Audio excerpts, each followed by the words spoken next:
Assalamualaikum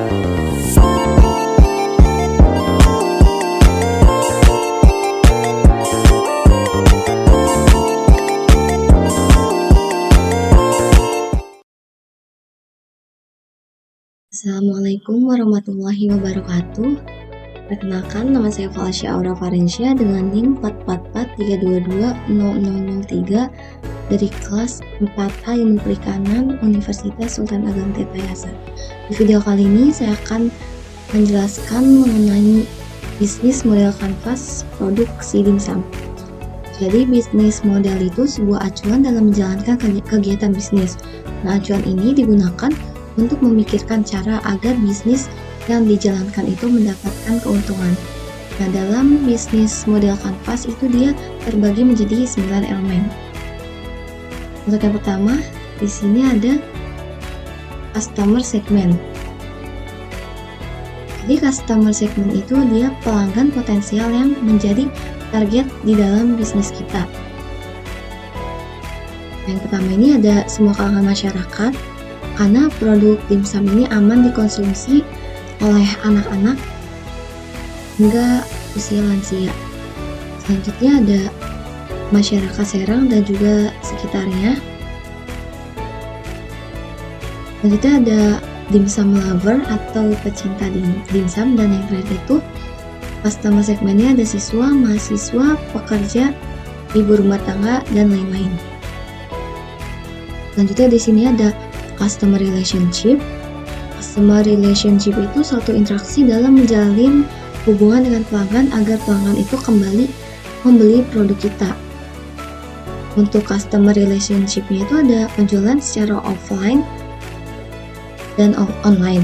Untuk secara offline-nya itu di sekitar wilayah Serang, dan secara online atau secara tidak langsungnya itu dia melalui sosial media seperti Instagram, WhatsApp, GoSend, dan juga Grab. Selanjutnya ada member promosi menarik. Jadi promosinya itu dilakukan dengan membuat pamflet yang nantinya itu akan diupload di feeds Instagram maupun melalui status di WhatsApp ataupun status di Instagram. Nah, selanjutnya ada interaksi dengan konsumen melalui sosial media, yaitu dengan merespon konsumen dengan ramah, sabar, sopan, dan juga baik. Yang terakhir ada membuat konten edukasi, yaitu dengan memberitahu kepada konsumen bahwa produk dimsum itu adalah olahan yang sehat dan juga bergizi. Selanjutnya di sini ada channel. Channel itu sarana untuk menyampaikan value proposition ke customer atau ke pelanggan segmen agar produk kita itu dapat dikenal oleh masyarakat. Untuk channel-nya itu yang pertama ada sosial media, itu melalui Instagram dan juga WhatsApp, dan juga secara langsung yaitu dari mulut ke mulut. Dapat di sini ada revenue stream, yaitu yang pertama ada dimsum ready to eat atau dimsum yang siap saji, dan juga dimsum frozen atau dimsum setengah jadi.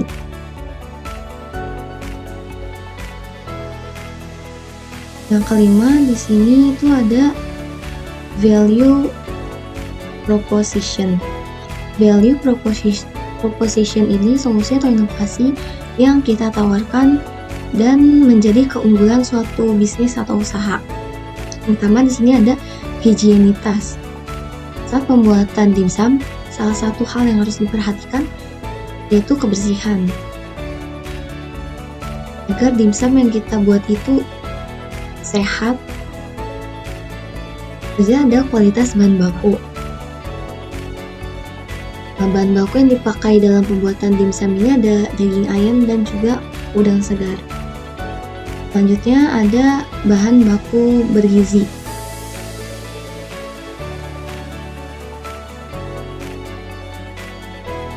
Bahan baku bergizi yang digunakan yaitu salah satunya adalah udang. Terus yang keempat ini ada non-MSG. Produk si dimsum ini dibuat tanpa menggunakan MSG sehingga produk itu lebih sehat. Nah, selanjutnya ada tanpa bahan pengawet atau penganyal.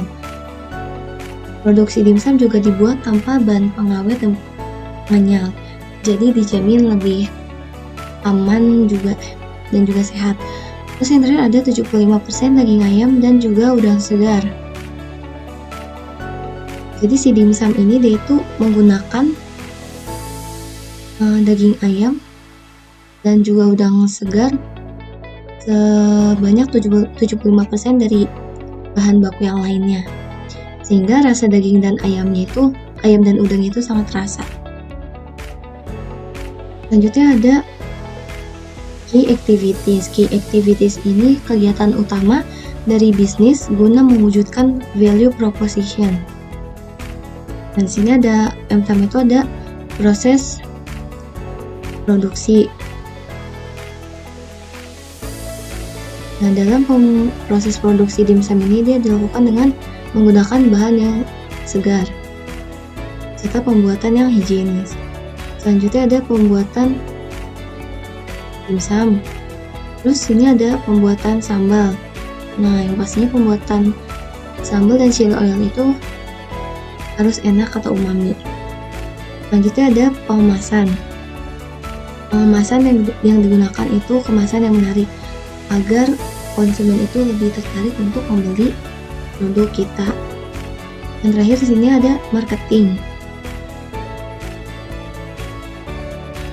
Agar produk kita itu dapat dikenal luas oleh masyarakat, maka pemasaran produk si dimsum itu dilakukan secara offline dan juga online. Selanjutnya ada key resource. Key resource ini apa aset strategis yang harus dimiliki oleh perusahaan atau bisnis untuk bersaing. Di sini yang pertama ada modal dan pendapatan. Untuk modal awal itu menggunakan modal pribadi, sedangkan pendapatan yang diperoleh itu dari hasil penjualan. Yang kedua di sini ada SDM atau sumber daya manusia, yaitu seseorang yang melakukan usaha. Dan yang terakhir itu ada juru masak, yaitu seseorang yang bertugas untuk membuat si produknya. Kemudian ada key partners, yaitu sumber daya yang diperlukan untuk mewujudkan value proposition. Di sini yang pertama ada jasa pengiriman online.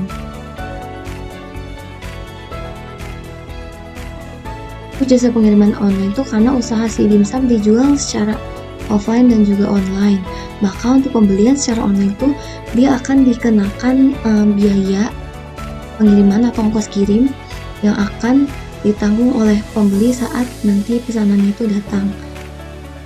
Nah, selanjutnya itu ada supplier bahan baku. Nah, supplier ini dia berfungsi untuk menyediakan bahan mentah atau bahan baku yang nantinya itu akan diolah menjadi bahan jadi atau bahan setengah jadi. Jadi kami ini mengambil supplier tuh dari pasar, warung, dan juga supermarket. Terus yang terakhir sini ada kemasan. Kemasan si dimsum itu menggunakan box kecil yang terbuat dari bahan seperti kardus. Selanjutnya ada cost structure. Struktur ini biaya-biaya yang dibutuhkan dalam menjalankan suatu bisnis. Misalnya di sini ada biaya variable cost. Nah, biaya variable cost itu biaya yang digunakan untuk memproduksi produk dimsum. Nah, biaya variable cost ini sewaktu-waktu itu dia dapat berubah jumlahnya. Terus yang kedua ada biaya variabel tetap. Biaya variabel tetap itu biaya yang jumlahnya tetap dan tidak berubah. Yakni ada biaya upah yang diberikan kepada pekerja atau biasa disebut dengan gaji. Dan terakhir di sini ada biaya operasional. Biaya operasional itu biaya yang digunakan untuk mengantar pesanan pelanggan melalui COD atau cash on delivery. Nah, di sini ada elemen yang terakhir itu ada revenue streams.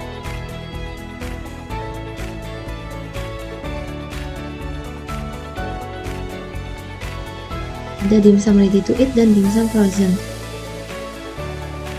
Mungkin segitu aja. penjelasan mengenai bisnis model kanvas produksi dimsum. Yang kurang lebihnya mohon maaf. Wassalamualaikum warahmatullahi wabarakatuh.